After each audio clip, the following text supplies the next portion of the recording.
الحياة ليبلوكم أيكم أحسن عملا أشهد أن لا إله إلا الله وحده لا شريك له وأشهد أن سيدنا محمدا عبده ورسوله صلى الله عليه وسلم لا نبي ورسول بعده اللهم صل وسلم وبارك على سيدنا محمد وعلى آله وأصحابه ومن تبعهم بإحسان إلى يوم القيامة سبحانك لا علم لنا إلا ما علمتنا إنك أنت العليم الحكيم رب اشرح لي صدري ويسر لي أمري واحلل عقدة من لساني يفقه قولي أما بعد. Yang kami hormati dan kami muliakan segenap pengurus Masjid Raya An-Nur Provinsi Riau, Ketua Umum beserta jajarannya. Yang kami hormati dan kami muliakan para imam masjid, para muadzin, para alim ulama, tokoh masyarakat cerdik pandai. Yang besar tak dihimbau gelar, yang kecil tak disebut nama. Insya Allah kita semua, baik yang hadir di Masjid Raya An-Nur Provinsi Riau ini maupun yang menyaksikan melalui live streaming fanspage Masjid Raya An-Nur dimanapun berada, insya Allah kita semua dirahmati, diberkahi dan juga senantiasa mendapatkan ampunan dari dosa-dosa yang pernah kita lakukan. Amin ya rabbal alamin. Bersyukur kita kepada Allah dengan ucapan Alhamdulillahi rabbil alamin.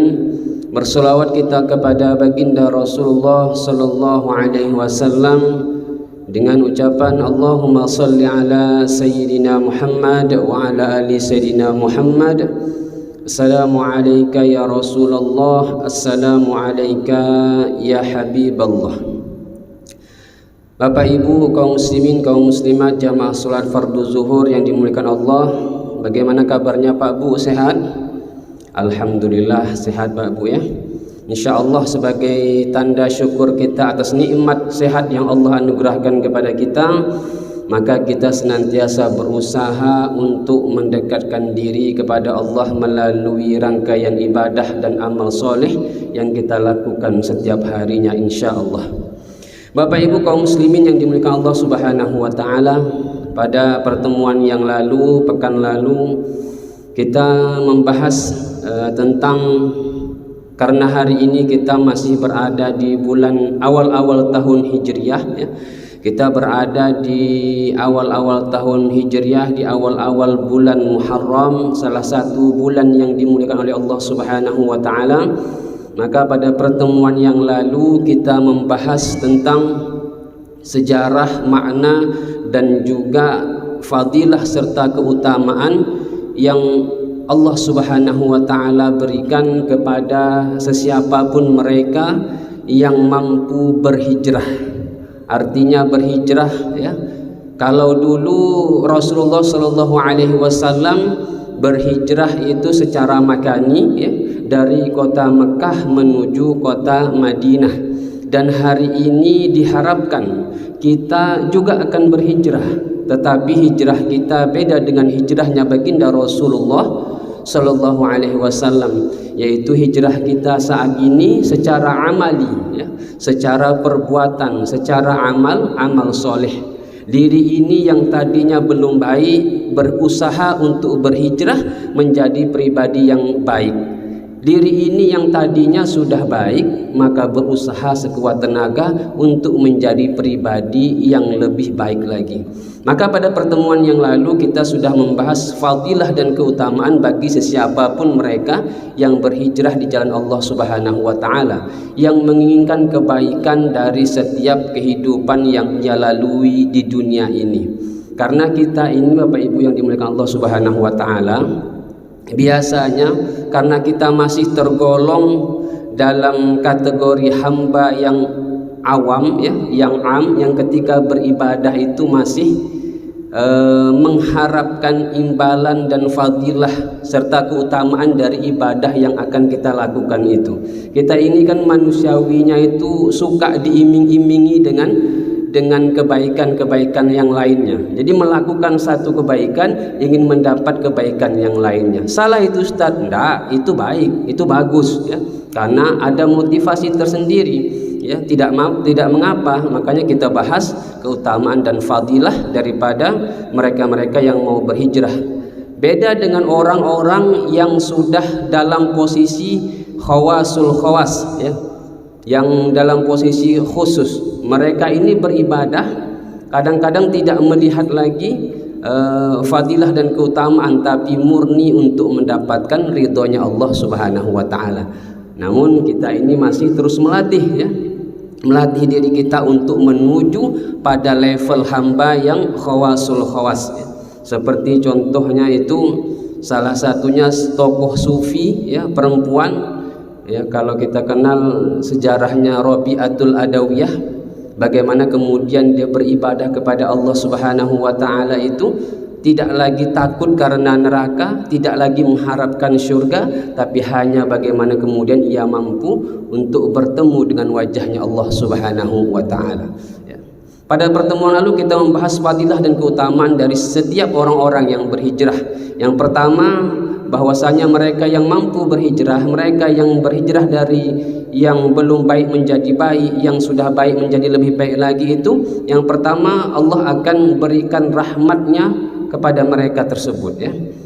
Hal ini didasari oleh firman Allah Subhanahu wa taala, innal ladzina amanu wal ladzina hajaru wa jahadu fi sabilillah ulaika yarjuna rahmatallah ya. Itu yang pertama. Yang kedua, fadilah dan keutamaan mereka yang mampu berhijrah di jalan Allah Subhanahu wa taala, yaitu Allah akan mengampuni segala bentuk dosa dan kesalahannya. Hal ini juga didasari oleh firman Allah Subhanahu wa taala, falladzina amanu falladzina hajaru wa ukhriju min diyarihim wa udhu fi sabilillah wa qatilu wa qutilu la ukaffiranna anhum sayyi'atihim.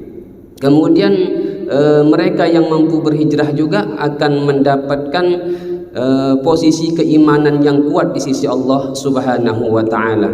Walladzina amanu wa hajaru wa jahadu fi sabilillah walladzina awaw wa nasaru ulaika humul mu'minuna haqqan.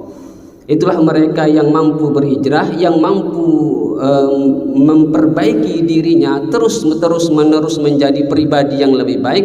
Banyak sekali balasan dan fadilah yang Allah siapkan untuk mereka. Nah, pada kesempatan yang berbahagia ini kita juga masih berada di bulan Muharram ya. Karena kita sudah mengetahui bagaimana kemudian fadilah dan keutamaan mereka yang mampu istiqomah di dalam berhijrah, maka kita juga mesti mengetahui amalan-amalan apa saja yang kemudian ketika kita melakukannya maka kita termasuk golongan orang-orang yang dikategorikan berhijrah atau ingin merubah hidupnya menjadi pribadi yang lebih baik lagi. Para ulama kita telah menyusun beberapa hal terkait tentang amalan-amalan di bulan Muharram ini agar kemudian Allah kategorikan kita menjadi pribadi yang terus-menerus ingin berhijrah di jalan Allah Subhanahu wa taala. Yang pertama yang mesti kita istiqomahkan di dalam tahun ini, awal tahun ini adalah bagaimana kemudian kita nastaqbiluhu bitaubatillahi ta'ala, yaitu mengawali tahun ini dengan senantiasa bertaubat, meminta ampun kepada Allah Subhanahu wa taala dari setiap dosa dan kesalahan yang pernah kita lakukan. Hal ini sangat penting untuk kita lakukan karena apa?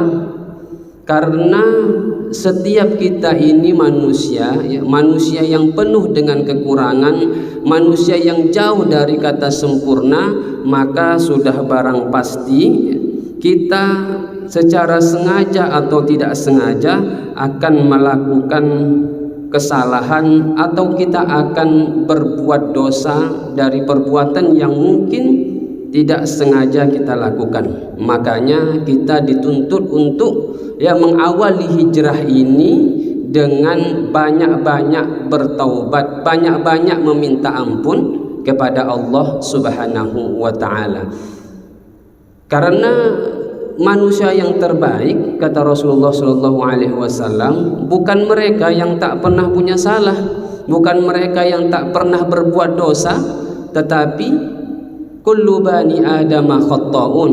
Setiap bani Adam, anak keturunan, anak cucu Adam, kita semua manusia pasti akan melakukan kesalahan, baik itu sengaja maupun tidak sengaja. Wa khairul khatta'ina, dan sebaik-baik dari kita yang pernah terjerumus dalam dosa, yang pernah melakukan kesalahan, maka yaitu at-tawwabin, senantiasa bertaubat kepada Allah Subhanahu wa taala. Bahkan ya, dalam sebuah hadis yang lain, baginda Rasulullah sallallahu alaihi wasallam itu pernah menyampaikan juga bahwa begitu besar dan pentingnya bagi seseorang untuk terus bertaubat kepada Allah Subhanahu wa taala itu adalah beliau menegaskan ya, yaitu untuk senantiasa bertaubat. Andaikan ada satu kelompok, ada satu kaum ya, yang tak pernah bahkan berbuat dosa, maka Allah akan ganti kaum itu dengan kaum yang berbuat dosa kemudian mau minta ampun kepada Allah Subhanahu wa taala. Bukan berarti ini merupakan perintah untuk berbuat dosa, tidak. Tapi manusiawinya kita ini ya, sebagai fitrahnya kita itu pasti akan berbuat dosa ya. Orang yang berilmu, orang yang tak berilmu pasti akan berbuat salah ya. Tinggal kemudian bagaimana dia bersegera memperbaiki dirinya dari kesalahan-kesalahan yang pernah ia perbuat itu. Makanya dalam sebuah hadis kudusi Allah Subhanahu wa taala juga pernah menegaskan, ya bani Adam, wahai anak-anak Adam, manusia, kullama da'autani wa rajautani, selama engkau betul-betul mengharap kepadaku ya, berdoa kepadaku dan menjadikan aku tempat pengharapan utama bagimu, ghafartu laka ala ma kana fika wala ubali, maka aku akan ampuni dosa-dosamu itu. Kadang-kadang kita ini Pak, mungkin kalau berdoa meminta mungkin pasti hanya kepada Allah. Kadang-kadang yang tak terasa di diri kita itu berharap ya. Berharap ini kadang-kadang ada muncul di hati kecil kita ya. Mungkin kita seorang karyawan, seorang pegawai, kadang-kadang tak terasa berharap kepada atasan atau bos kita atau manajer kita dan lain sebagainya. Kadang-kadang itu yang tidak terasa ada pada diri kita.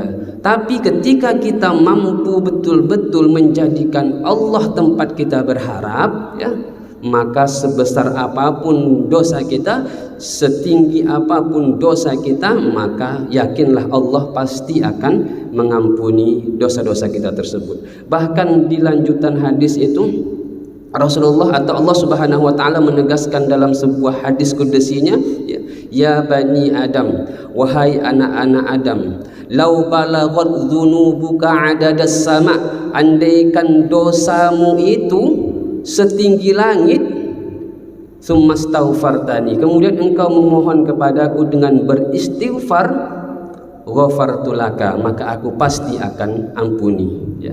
Kemudian yang luar biasa lagi, ya bani Adam, wahai anak-anak Adam, lau ataitani bi qurabil ardi khotoya, andaikan engkau datang kepadaku dengan dosa sebesar bumi ini ya, kemudian tsumma kitani, engkau menemuiku, la tusyriku bi syai'an, engkau tidak menduakanku, engkau tidak mensyirikatkanku, kata Allah, maka pasti aku akan ampuni, la ataituka bi qurabiha maghfiratan, maka aku pasti akan mendatangimu dengan ampunan yang jauh lebih besar dari dosa yang engkau hadapkan kepadaku. Ma'asyiral muslimin wal muslimat, jamaah salat zuhur yang dimuliakan Allah Subhanahu wa taala, begitu penting untuk kita mengintrospeksi diri kita, seberapa banyak dosa yang telah kita lakukan selama ini, baik sengaja ataupun tidak sengaja, agar kemudian kita senantiasa istiqomah di jalan Allah Subhanahu wa taala untuk bertaubat, memohon ampunan dari Allah Subhanahu wa taala. Insyaallah masih banyak lagi amaliah-amaliah yang mesti kita lakukan di bulan Muharram yang mulia ini. Insyaallah kita akan lanjut pada pertemuan yang akan datang. Yang benar datang dari Allah Subhanahu wa taala, yang salah pasti datang dari diri kami pribadi. Kami mohon maaf yang sebesar-besarnya. Wallahul muwaffiq ila aqwamit thoriq. Wassalamualaikum warahmatullahi wabarakatuh.